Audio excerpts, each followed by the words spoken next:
Ahoy! Captain Benzie here, coming at you with another intel report. If the units of Command & Conquer Rivals were IKEA furniture, this series would be the instructions to putting it all together. Except, you know, legible and easy to understand. I hope. As usual, if you enjoy this video or find it at all helpful, slam that like button to let YouTube know that it should send more people my way. If you want more of this kind of thing, that subscribe button is your best friend, and ring the bell to take that friendship to the next level.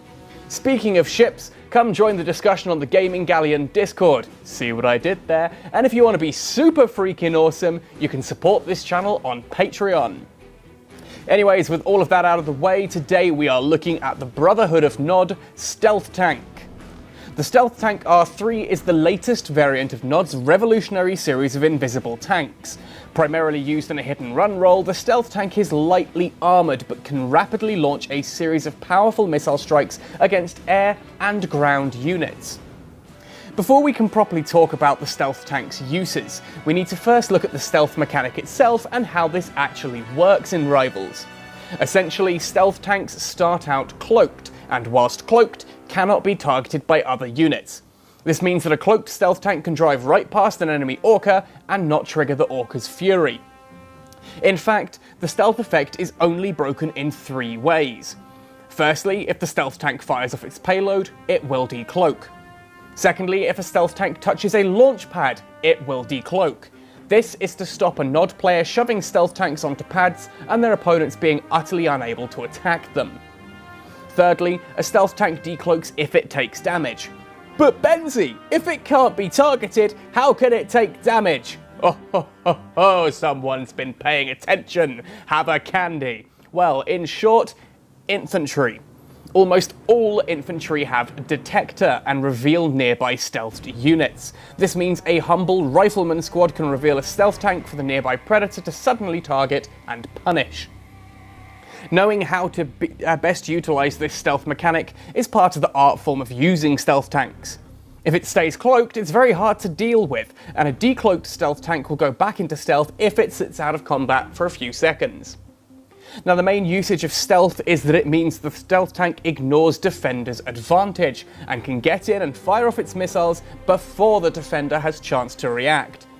This makes the stealth tank a fantastic hit-and-run vehicle, able to rip aircraft out of the sky with very little trade-off, if any.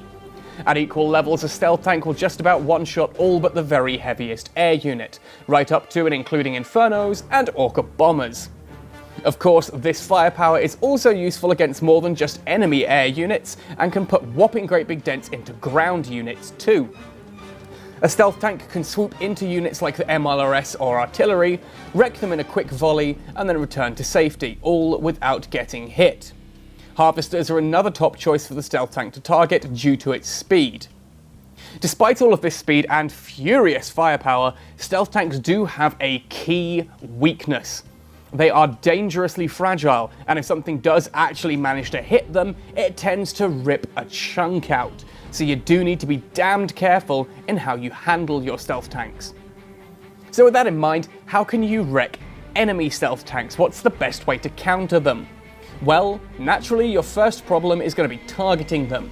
Familiarise yourself with which units have detector and can thereby reveal a cloaked stealth tank.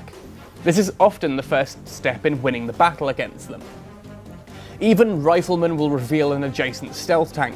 Then it's up to your anti-vehicle units to hit it as hard as they can before the stealth tank can decloak.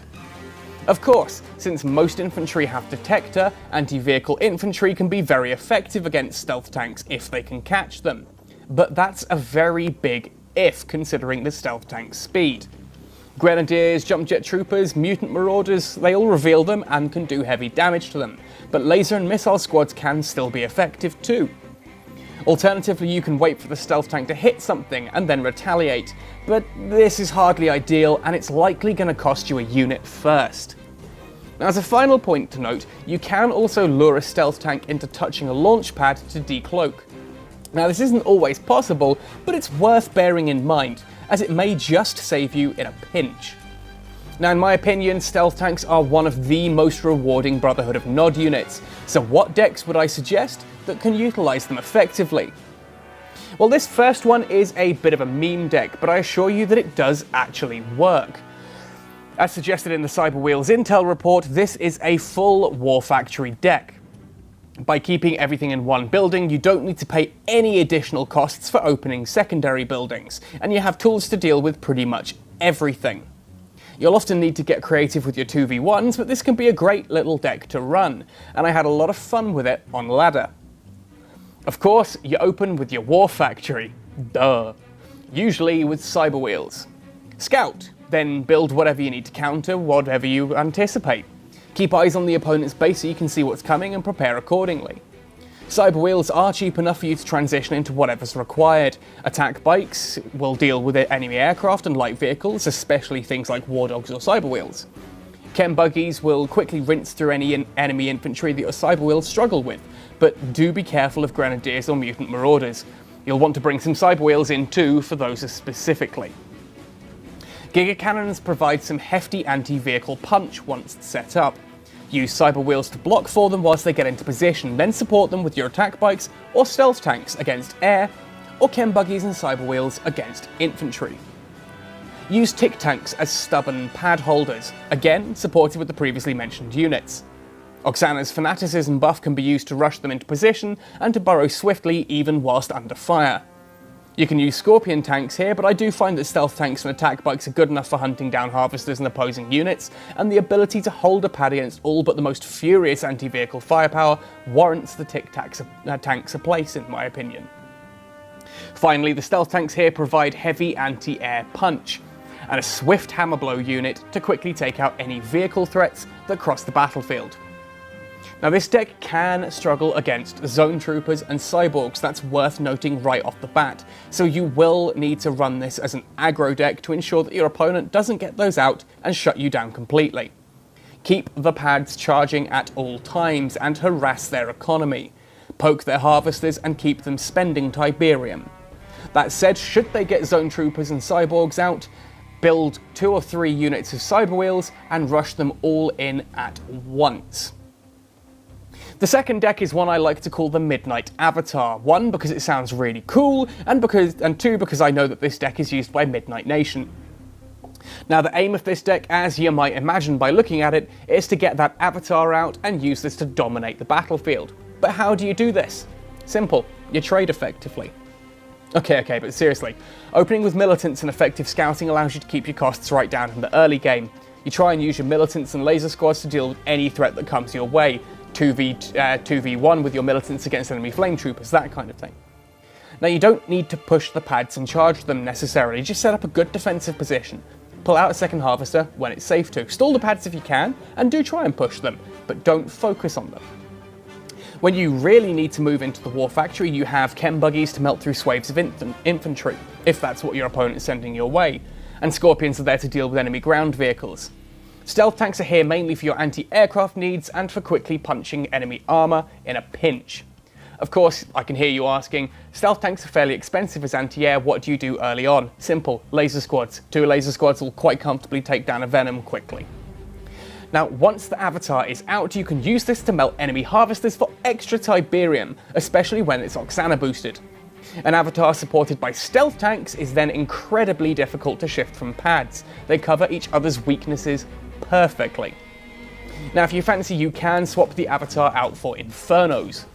The deck runs much the same idea, but Infernos are considerably cheaper and quicker to get out onto the battlefield, but ultimately they're slightly less impactful. There are pros and cons to each of the deck variants therefore, but essentially it really does come down to whichever your personal unit preference is.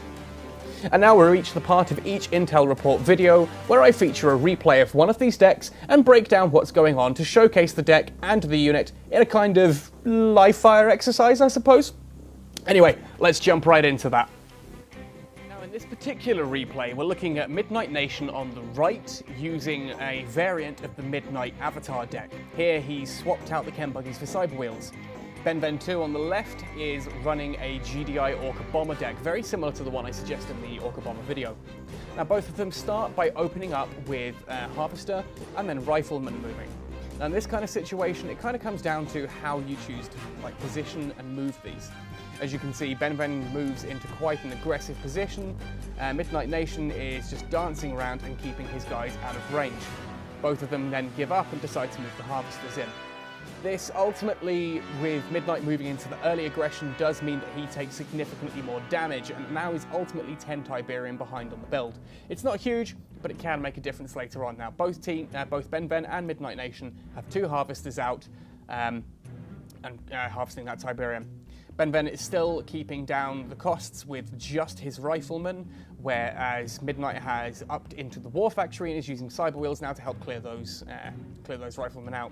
This does prompt Benven, of course, to move into building things like the missile troopers, and of course a pit bull, just as a great way of dealing with those.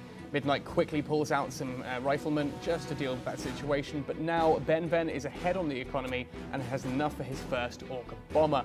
That's going to be problematic, as ultimately Midnight has very little in the way of anti-air until that stealth tank comes in. Sadly, it misses that last shot and doesn't quite finish off the Orca bomber, but a quick bit of just chasing after it is all that it takes. So laser squad's coming in to deal with that pit bull. Unfortunately, it does look like this first missile is going to Benven. Oh, can we? Yes, we have stalled the pad successfully.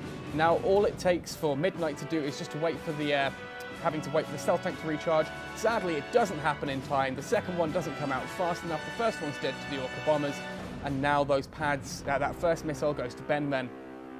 Now here you can see there is a bit of a dance going on. The fact that the Orca bomber drops its bombs behind it means that ultimately the stealth tank can get in, hit it, and move out quickly. You also may have seen there that by moving the stealth tank towards the harvester, the missile troops were still able to fire at it, which again, a perfect example as I was saying that. Now unfortunately for Benven here, that harvester is going to be delayed. It's sitting there, it's not able to do much, and Midnight has his first avatar. This is where the game is going to really start heating up, possibly in Midnight's favour. That Orca bomber comes out. As you can see, it doesn't do much to an avatar. And certainly it doesn't look like it's going to be able to do much to the harvester, but with 2 stealth tanks now on the field, able to just quickly fire down those Orca bombers like that one, straight out onto the field, straight down into the sand. The infantry, not sure what infantry are going to do against an avatar, sadly. Not really much happens there. They just get melted, and that second missile goes straight to Midnight. But Benven is not willing to just put this down as like oh crap, he's got the avatars, game over. No, he is going down kicking. Midnight then moves in with that stealth tank to take out the south harvester, and to the north he tries to take out the northern harvester, ultimately manages it just by the avatar's explosion. Oh, yeah, not quite enough. There was a single missile missing from taking out that bomber, and that bomber is going to take down the north harvester. No, it doesn't. We are in a very tight situation here. The stealth tank comes in, takes out that north bomber. The avatar is melting the southern harvester, and Benven's economy is in a bad place right now. These stealth tanks versus the pit bull, are they going to be able to take it out quickly in time? Yes, they can take it out fast enough. The avatar comes in and just dominates, melts straight through those infantry.